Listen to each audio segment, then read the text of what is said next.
Ryan Gosling is literally me. He's literally you. He's literally us.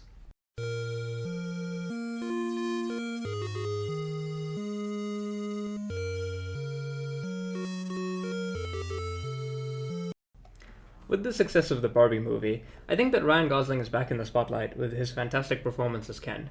But he's had the meme of Ryan Gosling being literally me for many years and over many films. He seems to have a knack for embodying a particular masculine archetype about a lonely, isolated man who embarks on a violent search for meaning in a cruel world. For many years, this would be the meme about the actor, but I think it lacked for something. A genesis that could help explain how someone comes to be like that and where they came from. So with the recent Barbie movie, I think we have that origin. Allow me to explain my "it's all connected" theory. While he is definitely a support character in Barbie's story, I think that a lot of people are fascinated with Ken as a character in the film. Throughout the film, Ken struggles with his identity, and he's trying to understand his place in the world in relation to Barbie. At first, Ken, and subsequently all the Kens, occupy a subservient place in Barbie's society. But as the movie evolves, Ken learns about patriarchy. He tries to instill it in Barbie Land, and then eventually he gets overthrown by some clever trickery on the part of Barbie and her allies. But importantly, the patriarchy never actually gives him the meaning that he's craving for. And of course, unlike a dictator who goes down to a blaze of glory, Ken and Barbie instead reconcile. Struggling with his own identity and purpose, Ken witnesses Barbie leave Barbie Land to become a real person in the real world. So with that backstory explained, let me outline the theory. It goes something like this. Ken, after the events of Barbie movie, decides to leave Barbie Land for the real world.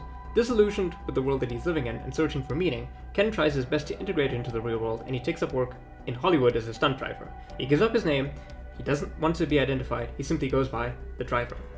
Whether through need or not, Ken also becomes a getaway driver for criminals. Searching for meaning in his life, Ken becomes embroiled in a violent criminal escapade with mobsters and a woman called Irene. A lot of violence and intrigue ensues, but at the end, Ken is wounded, and he does not get the girl, and he drives into the night. Wounded but not killed, Ken goes into hiding for several more years. Eventually, society will change around him, and so will technology. Corporations rise and fall, and society gradually falls into a worse pit of inequality, social upheaval, and decay. In the future, Ken decides that the best strategy for integration is to become a police officer. So he's able to pass himself off as a replicant. He becomes K, adopting his new identity, and he will once again become embroiled in a grand violent conspiracy that involves a woman and a search for meaning that he will never fulfill. Once again, it ends with him not getting the girl, being wounded, and contemplating the meaning of his life, with his survival being uncertain.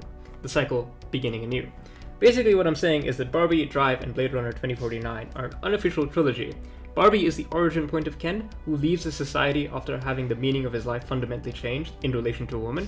Drive and Blade Runner 2049 are repetitions of the same vicious cycle, as Ken struggles to find meaning in the real world as a pseudo-immortal doll person. I gotta say, I really like this theory, even though there's loads of question marks about it, which I'm going to try and resolve in the rest of this video. Firstly, Barbie is shown to become a human when she leaves Barbie Land, but I think for the theory to work, Ken has to at least be more doll-like in the sense of a pseudo-immortality. He can get hurt, but he can't get killed. That would explain why he seems to be the same between Drive and Blade Runner 2049, even though the movies are very far apart chronology-wise. It also explains why, despite seeming like he might die at the end of the movie, he survives, and the cycle will begin again.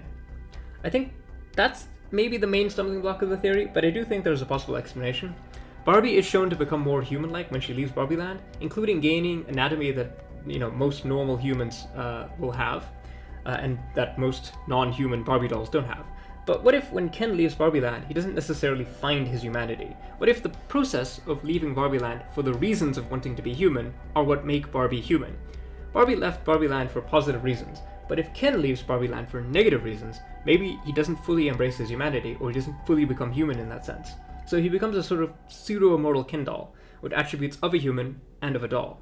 I think that would also explain why he is always detached from society and struggling with things like depression and loneliness.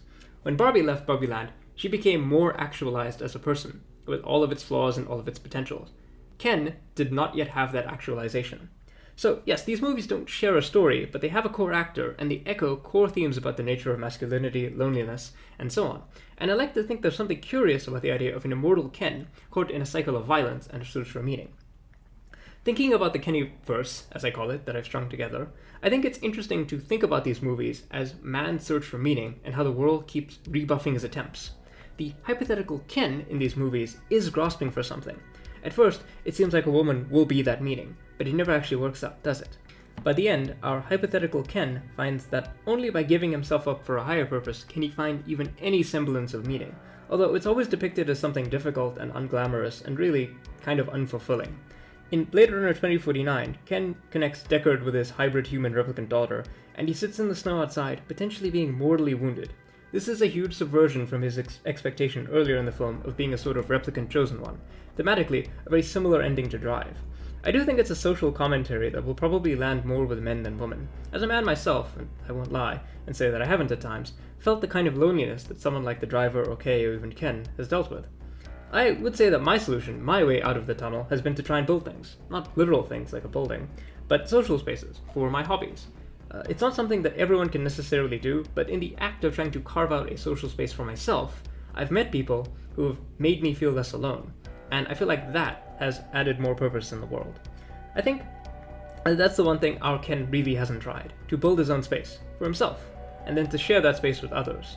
Hopefully when Ryan Gosling is cast in the next Literally Me movie, we'll get to see him break the cycle of Ken. Or maybe it won't, maybe it'll continue forever. Thanks for watching whatever this is. Even by the standards of the channel, this is a silly video about a film theory. So I hope you enjoyed. Let me know what you think about it and which Ryan Gosling is literally you. Remember to like and share the video and subscribe to the channel. You can support us on Patreon if you want me to make more of these silly videos. Goodbye everyone.